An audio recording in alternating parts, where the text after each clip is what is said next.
Hello, how are you today? Are you okay? I'm also very happy to be here today again to talk about sports. Today we're going to talk about a very important event in the world of sports, and that's the opening ceremonies of the Olympic Games.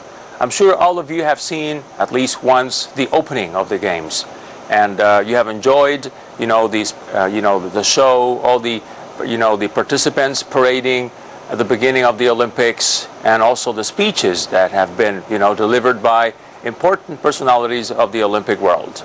Well, in this lesson today, we're going to deal with the following contents.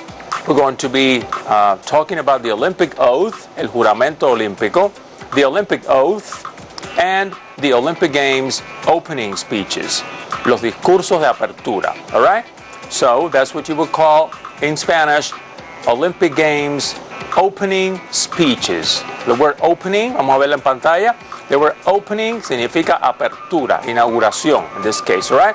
So Olympic Games opening speeches is going to be the second topic today, and first of all we're going to be dealing with the Olympic oath. But before we go into today's topic, I'd like to review some of the content that we discussed in our previous lesson. That is some language that we learned, that we studied in our previous lesson. And I have here what we call vocabulary review, okay? It's just like un repaso de vocabulario. And I have included today 6 important verbs that we learned in our previous lesson. And that's the verb to hold, meaning celebrar, and the past tense is held, and the participle is held as well. The verb found, with the meaning of fundar, founded, it is a regular verb. Cancel, canceled, canceled. Number 4, win, won, won. Then number 5, lose, with only one O in this case. Lose, lost, lost. And number 6, medal, medaled, medaled. I've brought today some examples, in which I've used these 6 verbs. Let's see now on the screen some of the examples. The first example with the verb to hold is the following. The next Olympics will be held in London. Will be held is an example of passive voice here, and we're using the verb hold with this participle form, that is held. Will be held in London. Number 2 is the IOC, meaning the International Olympic Committee, was founded by Pierre de Coubertin in 1894. Okay? The International Olympic Committee was founded, se fundó o fue fundado, cualquiera de las dos variantes son posibles. Y fíjense que también tenemos otro ejemplo aquí de voz pasiva, que es muy útil cuando se trata del tema deportivo. Then number 3, the games were canceled in 1916, 1940, and 1944. And we discussed here in our previous lesson the reasons why the games have been canceled, 3 times. So these are examples of 3 of the verbs that we have, decided to go over again in our lesson today. Then we have some more examples now of other verbs that we have studied here. Example number 4 includes 2 verbs, and we have the Cuban women's volleyball team. Maybe you remember that we said here the women's means femenino, el equipo femenino de voleibol de Cuba. The Cuban women's volleyball team lost the first 2 sets in their gold medal match versus Russia. I think I said this when we talked about the Olympics in Sydney 2000 in our previous lesson, but won 3 sets in a row, and the meaning of in a row es seguidos. They ganaron 3 sets seguidos, but won 3 sets in a row to win their 3rd Olympic title. And we have here, winning and losing. So lost is the passive lose, and won is the passive win, and then we have win in its infinitive form as well in the same sentence. All right? And then last one is about Wilma Rudolph. Maybe remember we talked about her. She medaled 4 times in the Olympics. She won a bronze in 1956 in Melbourne, Australia, and then she won 3 gold medals in 1960. at the Olympic Games in Rome.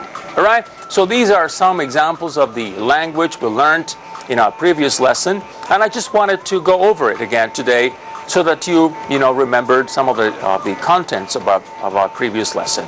Let's go now to today's topic. And you know that whenever we have the opening of the Olympic Games or of the Pan American Games or of any of the international games in which we have several sports at the same time, there's always an outstanding athlete who reads the Olympic oath. And I have brought today the text of the Olympic oath for you to see it. Maybe you want to copy it. So just want to see it now on the screen. Let's now come to the screen and see the oath, all right? This is the athlete's oath. And you can see here that it was first taken at the 1920 Olympic Games in Antwerp by a fencer and water polo player. So this competitor participated in the games in two sports, in fencing and in water polo. So the same athlete competed in two different sports in 1920 in these games held in Belgium, in Antwerp, all right? Now, the text of the oath is what you have now on the screen, and I'm going to read it now for you to listen to the pronunciation of the different words we have here. Let's see now.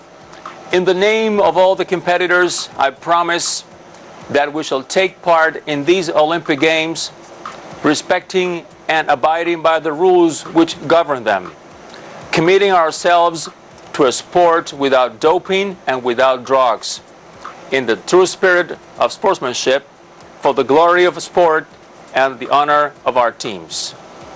Again, for the glory of sports and the honor of our teams. This is the text of the Olympic oath as it stands today. This is the way it is now in the year 2010. In the year 2010, this is the way the Olympic oath reads. And it's been like this for many years. But it was not the same all the time. I'm going to show you in a few seconds the way it was a few years before.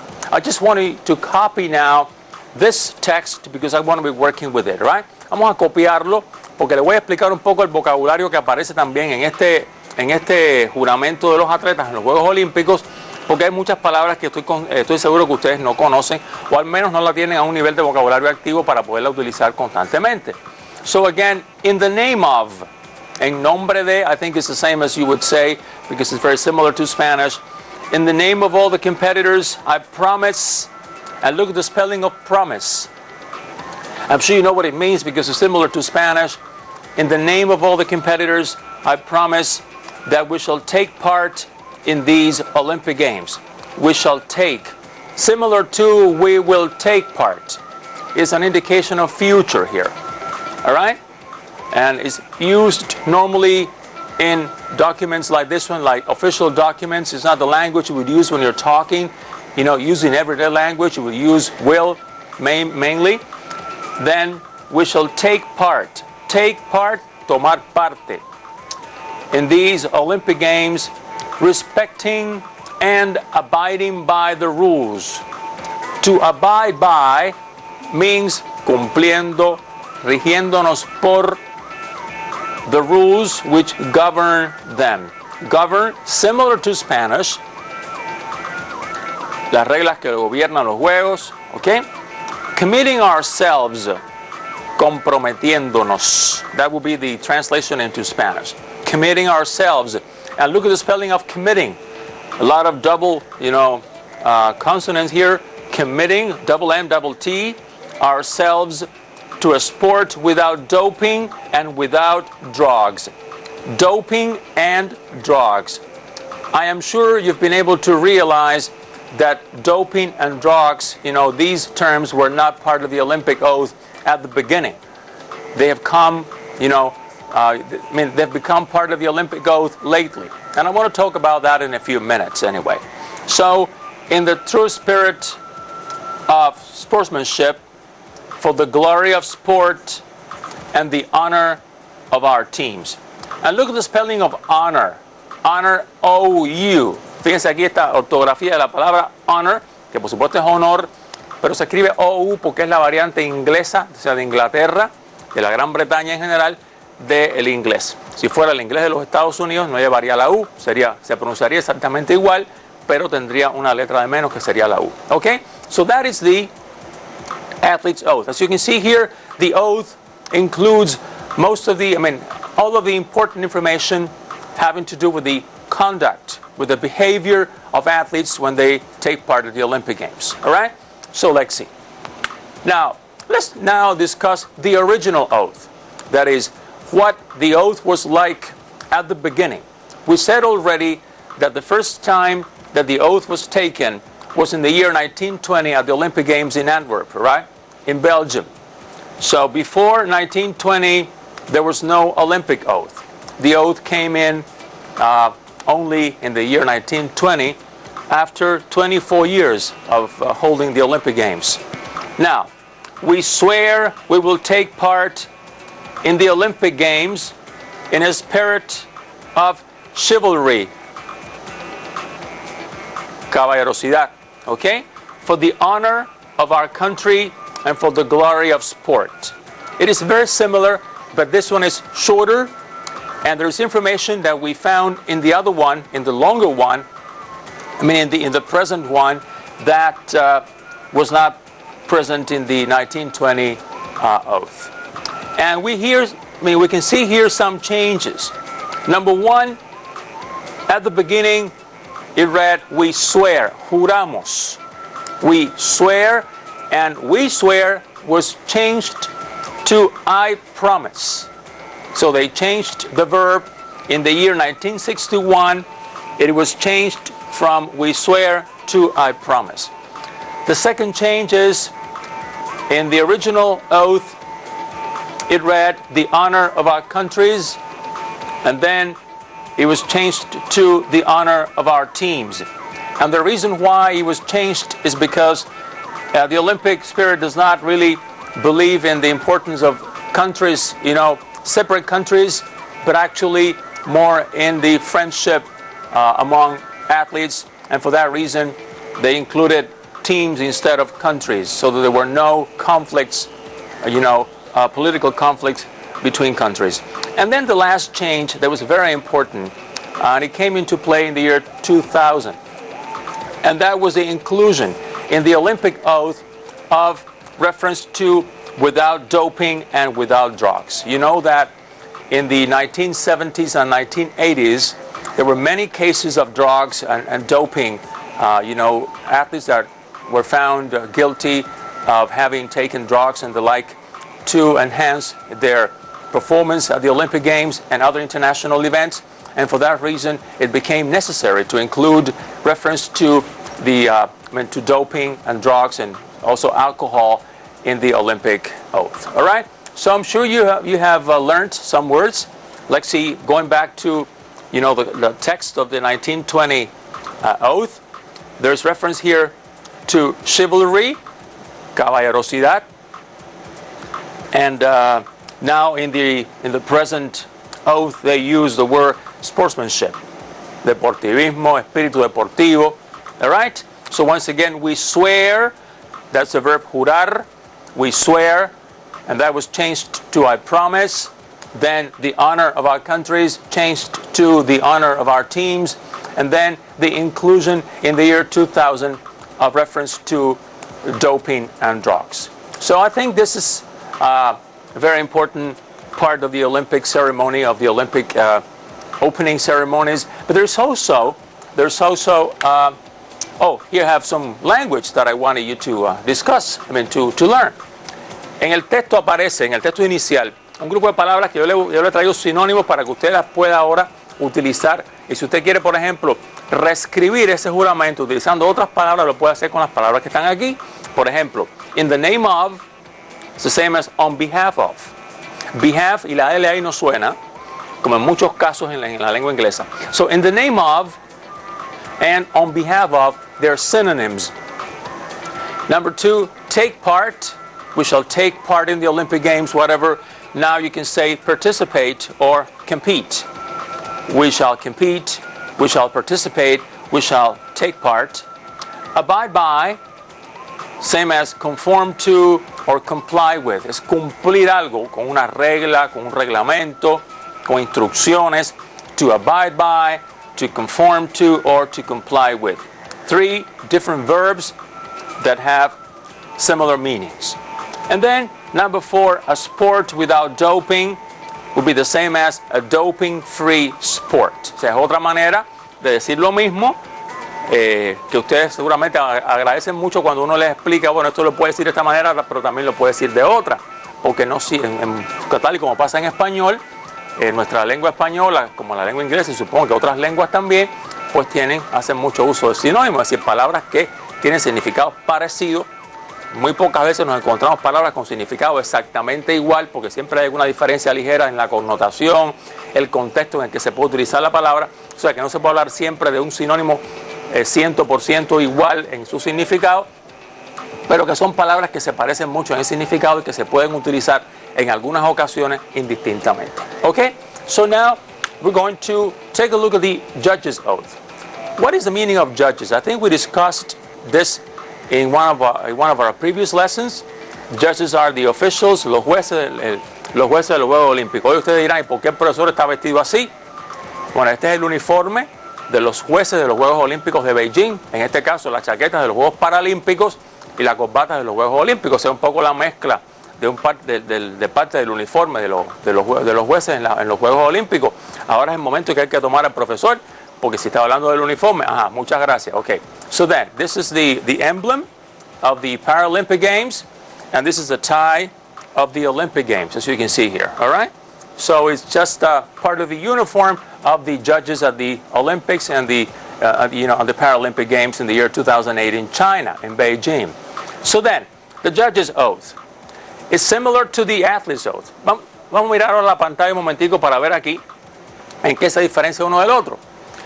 So, the judges would say, in the name of all the judges and officials, I promise, you see, similar to the one, taken by the athletes, that we shall officiate, similar to Spanish, oficiar, trabajar como jueces, impartir justicia, in these Olympic Games with complete impartiality, respecting and abiding by the rules which govern them in the true spirit of sportsmanship. So it's about the same thing. You see, there's only little differences you can find here. Okay? Now, we have talked so far about the oath. The oath, which is important, because that's what, people promise to do at the games. The athletes promise to behave properly, not to make use of doping and drugs and the like, and to respect the rules. And the officials, the judges, the referees, also promise to be impartial, to do their job, to the best of their capacity, all right? Now we're going to go into the speeches, all right? Los discursos que se dan en la inauguración de los Juegos Olímpicos. Y aquí sí vamos a tener unos videos hoy para que ustedes puedan apreciar y puedan tratar de comprender. Les advierto que los videos que les hemos traído hoy son pronunciados por personas que no son nativos de la lengua inglesa. I'm going to say it in English now. The videos you're going to watch today, they include speeches that have been delivered by people whose first language is not English. I mean, these are people who hold important positions in international sports, and they come to the Olympics, and during the opening ceremonies, they deliver speeches. But again, I want to mention that English is not their first language. So the people that we're going to be listening to today are two important personalities who deliver speeches at the opening ceremonies of the 2004 Olympic Games in Athens. Let's look at the screen now. So, the two speeches we're going to be listening to today were delivered at the 2004 opening ceremonies of the Olympic Games in Athens, Greece. And they were given by, first of all, by the president of the Athens 2004 Organizing Committee for the Olympic Games, Gianna Angelopoulos Daskalaki. It's a lady who chaired the organizing committee for the Olympic Games in Athens 2004. All right? Look at the way we say comité organizador, organizing committee. All right? That's the way we say it in English, the organizing committee.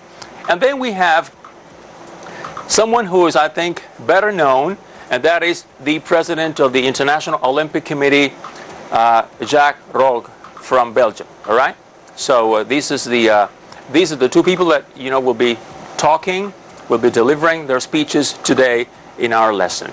So first of all, we're going to listen to Ms. Angelopoulos Daskalaki, who delivered the first speech during the opening ceremonies. And before we watch the videos, I'd like to help you now, understand.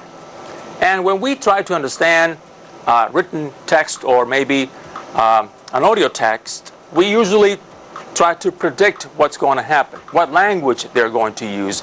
And in this case, I'm helping you because I have introduced here some words that you may find when you listen to the speeches.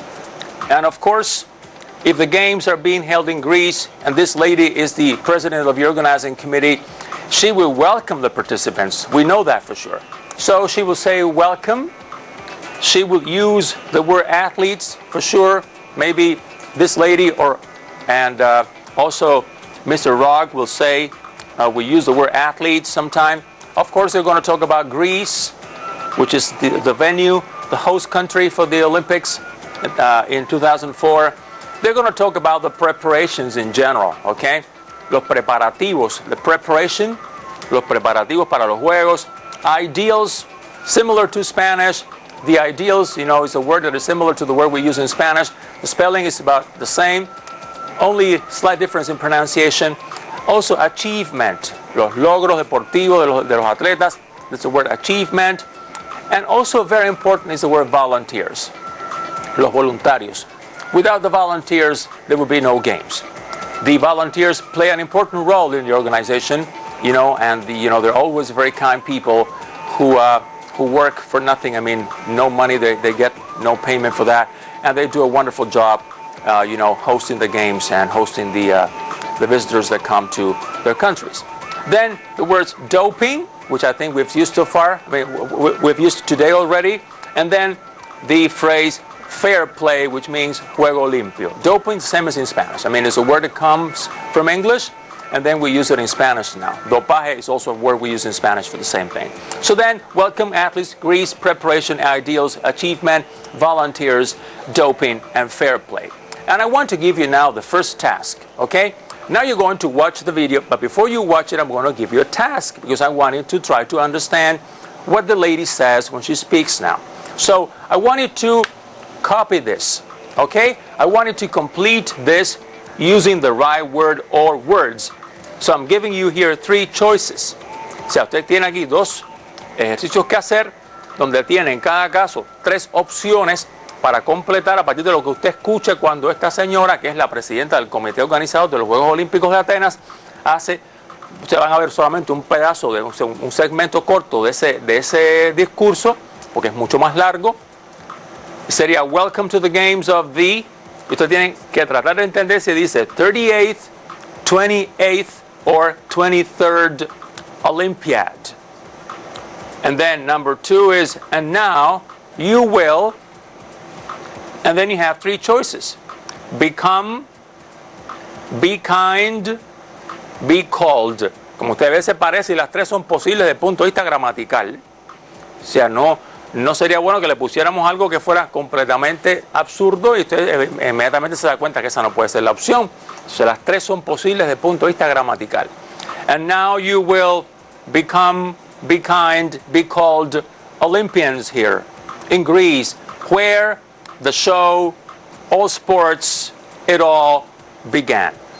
So what you have to do is just try to identify, the correct answer out of the choices that you're given here. All right?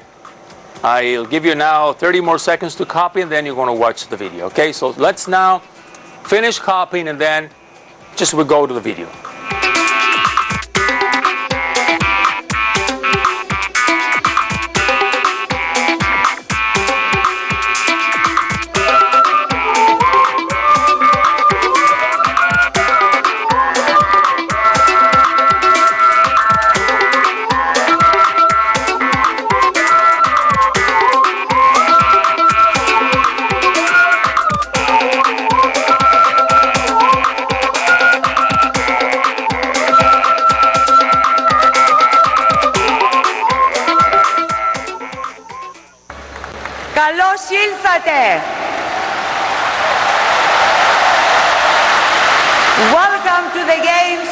28th Olympiad.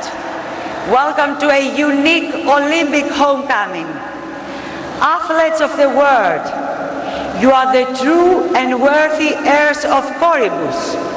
He was the first recorded Olympic champion nearly 3,000 years ago. And now you will become Olympians here in Greece, where it all began. Okay, that was not difficult. I mean, only 3 words you needed to identify, and I gave you time in between one part of the, of the task and the other one so that you could rest and, take a breath and then go on. So, only 3 words, simple. So, let's now check the answers, all right? In the first case, welcome to the games of the 28th Olympiad. And you have it in red there. The answer is in red. The 28th Olympiad. And what's an Olympiad? It's a 4-year period in between Olympic Games, all right? So then, and now, you will become Olympians here in Greece, where it all began. You will become Olympians. Olympians means las personas que participan en los Juegos Olímpicos. So you will become, se van a convertir en participantes olímpicos here in Greece, where it all began. What would that mean? Donde todo comenzó. Por supuesto, como ustedes saben, discutimos en la clase anterior, los primeros juegos fueron en Grecia en 1896. Es por eso que aquí se dice where it all began. Okay? So it's just a homecoming, The games came back to the place where they were held for the first time. Now I'm going to give you a second task, and this time you're going to watch the video twice. So don't worry. Esta vez no le doy opciones. Usted tiene que tratar de escribir lo que ella dice. Fíjense aquí, citizens of the blank. Usted quizás puede anticipar un poco la palabra que puede colocar. Si tiene un artículo the, quiere decir que lo que viene es un sustantivo. Es algo que lo puede ayudar a usted. No puede ser nunca un verbo lo que vaya ahí, ni un adjetivo. So, citizens of the blank. For the second blank, ahí va otro sustantivo, porque nos está siendo modificado por la palabra second. So, for the second blank, in 108 years, Greece stands before you as blank country of the greatest celebration of blank. Then we have here another noun, all right? So, vamos a copiarlo rapidito ahí para poder pasar al video, que les advierto que lo vamos a ver 2 veces. Vamos a ver en la pantalla ahora para que lo puedan copiar. Yo creo que eso es muy facilito, no está muy largo. Okay, it's not a very difficult thing to copy because it's not long. So I'm going to read it while you copy. Citizens of the, ciudadanos de. Citizens, eso no es solamente una marca de reloj, también significa ciudadanos, okay? So citizens of the blank, for the second blank in 108 years, Greece stands before you as blank country of the greatest celebration of blank. Y fíjense, Greece stands before you. Eso será en español algo así como Grecia se erige ante ustedes. To stand, you know the meaning of standing, es como pararse. En este caso, bueno, no diríamos Grecia se para ante ustedes, sino un poco se erige, se presenta ante ustedes, ¿ok? So then, this is what you have to copy. I'm sure you're finished. So now, I want to show you the video. Just pay attention to what she says and try to complete it. I'm going to give you a second chance after you've seen this for the first time. Come on, go ahead. Citizens of the world, for the second time in 108 years, Greece stands before you as host country of the greatest celebration of humanity. Okay, not difficult. And you may say, why do we have subtitles in this funny language that I don't know? Bueno, estos son, los subtítulos están en griego, porque eso es un material que se preparó para ser pasado por la televisión griega, y entonces ve los letreros están en inglés, en griego, aunque ella está hablando inglés. Maybe you have found that she has a strange accent because she's not a native of English, but I'm sure you were able to understand. So maybe you were able also to write down a couple of words. I want to show it again. I want to show you the same video again so that you have more time and better chances to complete your task. We ready now? Let's watch it again.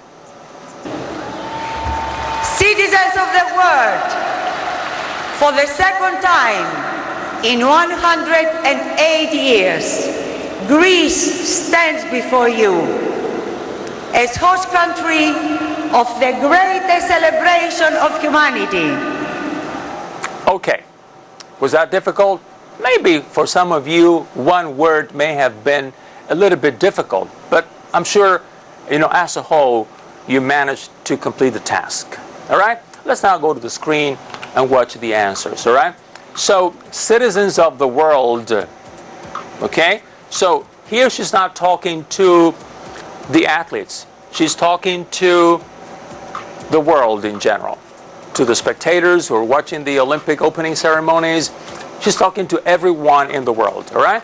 So, citizens of the world, for the second time in 108 years, Greece stands before you as host country, país sede, host country of the greatest celebration of humanity, all right?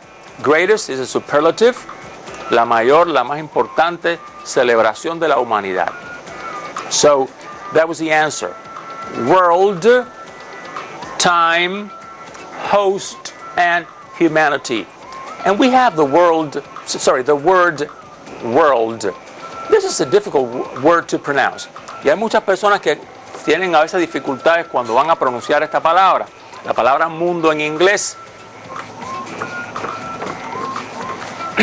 And world has the L sound here, as opposed to the word word.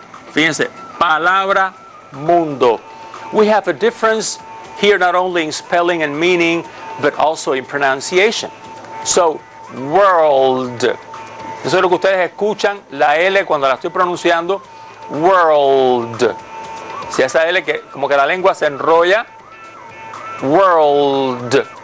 And then you prolong the sound so that people understand that you're not talking about a word, but you're talking about the world. So, world, miren aquí, world, y hay una L que se pronuncia aquí, y aquí está la palabra word, que significa palabra, word, no hay sonido de L ninguno ahí, word, world. And we also have the word war, que también algunas personas, no sé por qué, a veces lo confunde, y la palabra word. Vamos a ver qué significa war. Ya esa palabra la vimos en la clase anterior, que es guerra. Cuando hablamos de las interrupciones en el programa olímpico, we were talking about the two wars. So, war and ward es una sala de un hospital. Es uno de los significados que tiene. Ward es exactamente igualita que esta palabra, pero terminado en el sonido D. ¿Y cómo diferenciamos esta de esta? Muy fácil. El sonido que nosotros tenemos aquí, y ustedes algunos recordarán cuando habíamos dado los símbolos fonéticos en los cursos anteriores, es un sonido de una O, exactamente como la O del español, en que los labios están completamente redondos. Y sería exactamente así. Ward. Ward. Okay? This is a ward, like in a hospital. Ward. All right? Ward. This is war. Same sound. Sorry. Same sound here. Mismo sonido. War. Ward. And here is word. Es un sonido como una E. Y la diferencia es que los labios se echan un poquito hacia adelante. Se ponen redondos pero hacia adelante. Y hay una terminación de sonido como una R. Y es así. Word. Es casi más una E. Y aquí es una O. Word. Y arriba es word. Okay? So then, world, word, war, ward. Similar words in pronunciation, but still different. Okay? And I think it is important important that we know how to pronounce these words when we talk in English, right? Good. So, that was a bit of language now, a bit of pronunciation in the middle of our sports lesson today.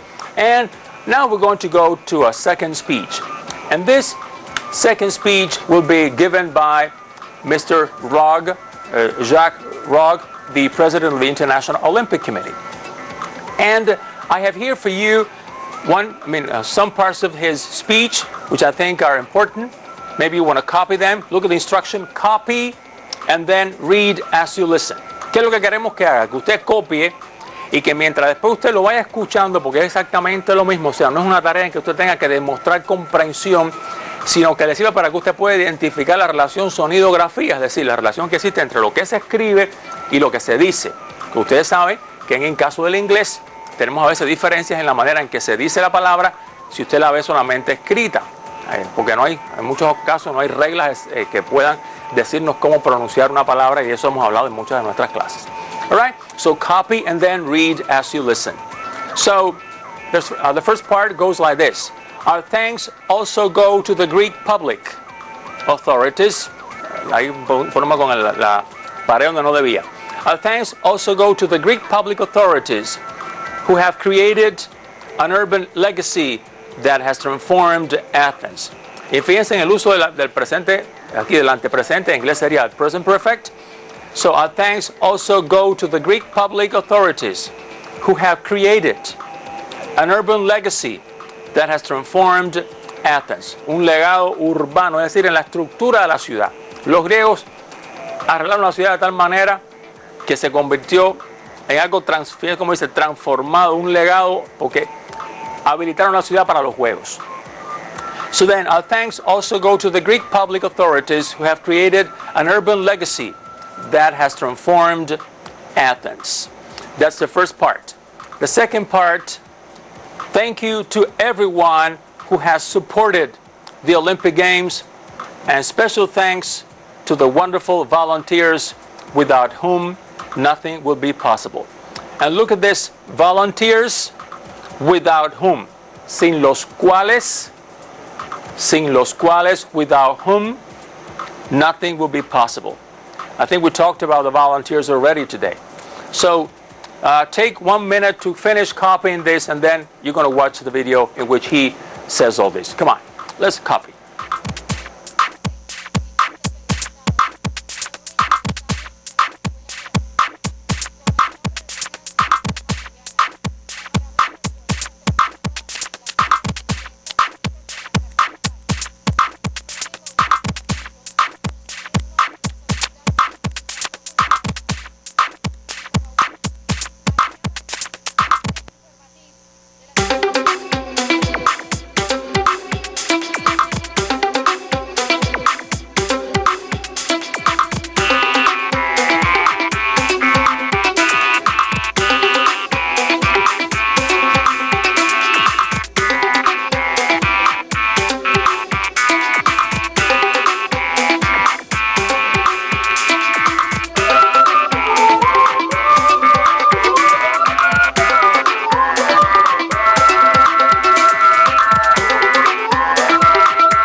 Did you finish copying? I think so. Anyway, let's go back now. I'm going to explain a few things before you just watch the video then. So, thanks also go. Look at the use of thanks here as a noun, and then down there, thank you as a verb. So, thanks, nuestro agradecimiento.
I just wish you, a wonderful day.